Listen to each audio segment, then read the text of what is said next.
ಈ ತರ ಬೆಂಡ್ ಮಾಡ್ಬೋದು. ಈ ತರ ಮಾತ್ರ ಮಾಡಂಗಿಲ್ಲ ಅಷ್ಟೇ. ಈ ತರದೆಲ್ಲ ತುಂಬಾ ಅಂದ್ರೆ ತುಂಬಾ ಒಳ್ಳೆದು. ಕಡಿಮೆ ಮಾತ್ರ ಕರೆಕ್ಟ್.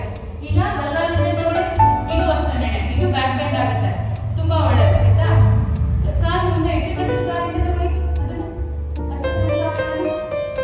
ಈಗ ಎಡಗಾಲಿಂದ ತಗೊಳ್ಳಿ. ಇದು ಅಷ್ಟೇ ಪರ್ವತಾಸನ. ಎರಡು ಮಂಡಿ ಮ್ಯಾಟ್ ಮೇಲೆ ಇಡಿ, ಎರಡು ಮಂಡಿ ಮ್ಯಾಟ್ ಮೇಲೆ ಇಡಿ, ಮುಂದೆ ಬನ್ನಿ. ನೀವು ಒಂದು ರೌಂಡ್ ಮಾತ್ರ ಮಾಡಿ, ಜಾಸ್ತಿ ಬೇಡ. ಭುಜಂಗಾಸನ, ಇದು ಕೂಡ ತುಂಬಾ ಒಳ್ಳೆಯದು. ಭುಜಂಗಾಸನ ವೇರಿಯೇಷನ್ ಎಲ್ಲ ಬರುತ್ತೆ, ಅದೆಲ್ಲ ಒಳ್ಳೆಯದು. ಮುಂದೆ ಮಾಡಿಸೋಣ.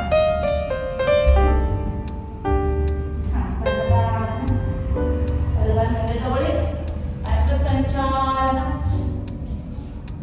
ಬಲಗಾಲ ಕಾಲು ಊರಿ, ಕಾಲು ಮಂಡಿ ಊರಿ ಇನ್ನೊಂದು. ಕರೆಕ್ಟ್.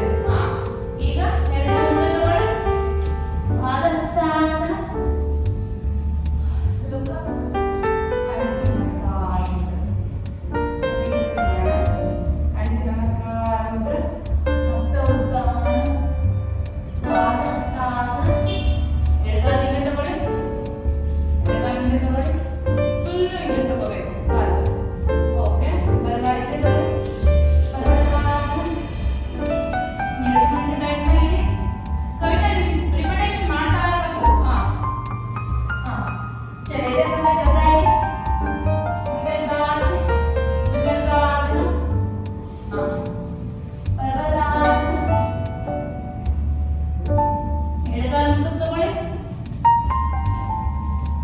ಬಲಗಾಲ